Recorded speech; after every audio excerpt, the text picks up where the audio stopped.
Last Kalaiyarasan committee proposed வந்து 10% இருந்தது. நம்ம அதை 7.5லேருந்து இன்னும் 2.5% அதிகரிக்கிறதுக்கான வாய்ப்புகள் இருக்கா இந்த நீட்டுக்கான லீகல் பேட்டில் முடிகிற வரைக்கும்?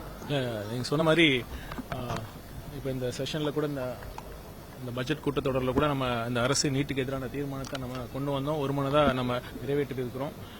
நம்ம நீட்டில் அனைத்து அரசியல் கட்சிகளும் ஒருமனதாக இது நமக்கு தேவையில்லை, இது மாநில உரிமைகளுக்கு எதிரானது, ஏழை எளிய மக்களுக்கு எதிரானது, இதனால நம்ம தனியார் பயிற்சி நிறுவனங்கள் தான் பயனடைகிறாங்க அப்படின்னு நம்ம தொடர்ந்து சொல்லிட்டு இருக்கோம். நான் டெல்லி சென்ற போது இந்த உறுப்பு மாற்று அறுவை சிகிச்சை தொடர்பாக நம்ம மாநில அரசு சார்பாக விருது பெற நான் டெல்லி சென்ற பொழுது கூட ஒன்றிய சுகாதாரத்துறை அமைச்சரை நேரில் சந்திச்சு நம்மளுடைய ஒரு கோரிக்கை மனுவெல்லாம் அளித்தோம். அது முதல் கோரிக்கையே நீட் வேண்டாம் என்பதுதான். நம்ம அதனால் தொடர்ந்து நம்ம அரசு சார்பாகவும் சொல்லிட்டு இருக்கோம், சட்ட போராட்டத்தின் மூலமாகவும் நம்ம சொல்லிட்டு தான் இருக்கோம். கண்டிப்பாக நம்ம எல்லாரும் யுனைட்டடா இருந்தால் நிச்சயம் ஒரு நாள் நமக்கு அந்த நம்ம மாநில உரிமையை பெற்றுக்கொள்வோம் அப்படிங்கிற நம்பிக்கை இருக்கு. நீங்க சொன்ன மாதிரி இந்த கமிட்டி முதலமைச்சர் அவர்கள்ட்ட பேசி இன்னும் ஒரு கமிட்டி அப்பாயிண்ட் பண்ணி அது எப்படி சொல்றாங்களோ அந்த மாதிரி நம்ம கண்டிப்பா கொண்டு வருவோம். கண்டிப்பா நிச்சயம். பாத்தீங்கன்னா அந்த 5 நம்ம ஏற்கனவே சொன்ன மாதிரி நம்ம அந்த தரவரிசை பட்டியல் வெளியிட்டப்ப நம்ம என்ன சொல்லியிருந்தோம், 7.5% இந்த ஒதுக்கீட்டுல பிரிவுல 641 இடங்கள் நம்ம இருக்குன்னு நம்ம சொல்லியிருந்தோம். இப்ப இன்னைக்கு 614 இடங்கள் தான் நம்ம இன்னைக்கு கலந்தாய்வின் மூலமா நம்ம ஃபில் பண்றோம். அதுக்கு என்ன காரணம்னா நான் ஏற்கனவே சொன்ன மாதிரி ஒரு 5 கல்லூரிகள் அவங்க கூடுதல் இடங்களை வந்து விண்ணப்பித்திருந்தாங்க. அவங்க என்எம்சி அப்ரூவல் கிடைச்சிருச்சு. நம்மளுடைய தமிழ்நாடு மெடிக்கல் எம்ஜிஆர் யூனிவர்சிட்டி வந்து இன்னும் இந்த இன்ஸ்பெக்ஷன் போய் அவங்க இன்னும் அஃபிலியேஷன் கிடைக்கும். கண்டிப்பா அது கிடைச்சிரும். நெக்ஸ்ட் ரவுண்ட் ஆஃப் கவுன்சிலிங்ல அந்த சீட்ஸ் நம்ம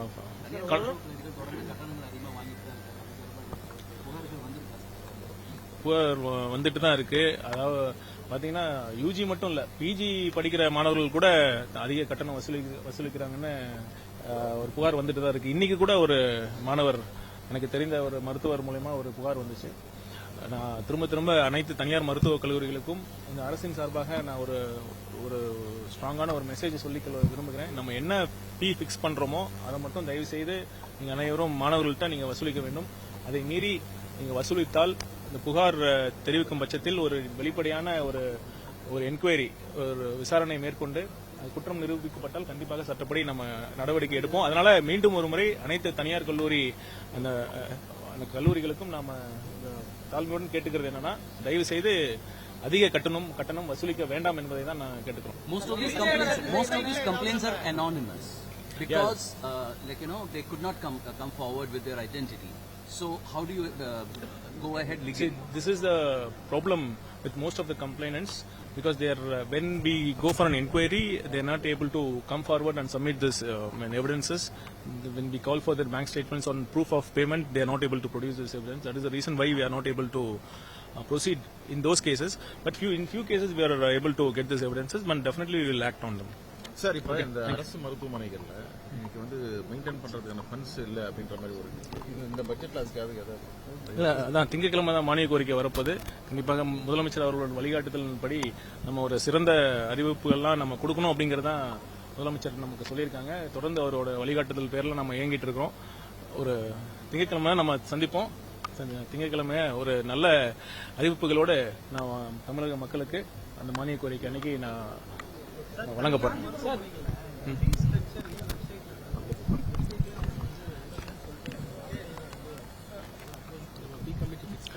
நம்ம அந்த ஃபீ தனியார் மருத்துவக் கல்லூரிகள்லாம் எந்த அளவுக்கு ஃபீஸ் வசூலிக்கணும் அப்படிங்கிறது இந்த ஃபீஸ் கமிட்டி மூலமா தான் இருக்கு. அது கண்டிப்பா நம்ம டிரான்ஸ்பரண்டா தான் இருக்கும். டிரான்ஸ்பரண்டா தான் இருக்கும் கண்டிப்பா.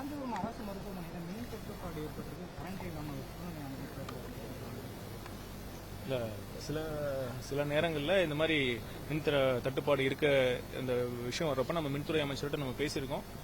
குறிப்பா மருத்துவமனைகளுக்கு தடையற்ற மின்சாரம் கிடைக்கணுங்கிறது தான் நம்ம சொல்லியிருக்கோம்.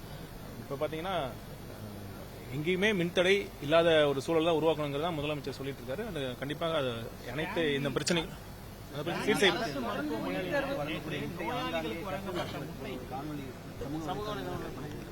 ஆமா, ஒரு சமூக வலைத்தளங்கள்ல ஒரு காணொலி நானும் பார்த்தேன். ஒரு முட்டை அரசு ஊழியர் மருத்துவமனை ஊழியர் அந்த பெட்ல வச்சுட்டு எப்படி இந்த மாதிரி தான் நோயாளிகளை நம்ம ட்ரீட் பண்ணணுமா அப்படிங்கிற மாதிரி வந்தது. உங்க அனைவருக்கும் நான் ஒரு செய்தி என்னன்னா, இந்த வீடியோ 5 மாதம் ஆச்சு. இந்த வீடியோ 5 மாதங்களுக்கு முன்னால் எடுத்த வீடியோ அது. அப்பவே அந்த வீடியோ எடுத்தவர் இந்த சம்பந்தப்பட்ட ஊழியர்கிட்ட நம்ம கேட்டிருக்காரு, இந்த வீடியோ நான் வெளியிடாம இருக்கணும்னா 20,000 ரூபாய் கொடுக்கணும் அப்படிங்க கேட்டிருக்காங்க. அந்த ஊழியருக்கு வந்து நான் எல்லாம் கொடுக்க முடியாது, அவர் ஒரு சின்சியரா உழைக்கக்கூடிய ஊழியர் தான். முட்டை அந்த ஓடோட தான் இருக்கக்கூடிய முட்டை தான் அது.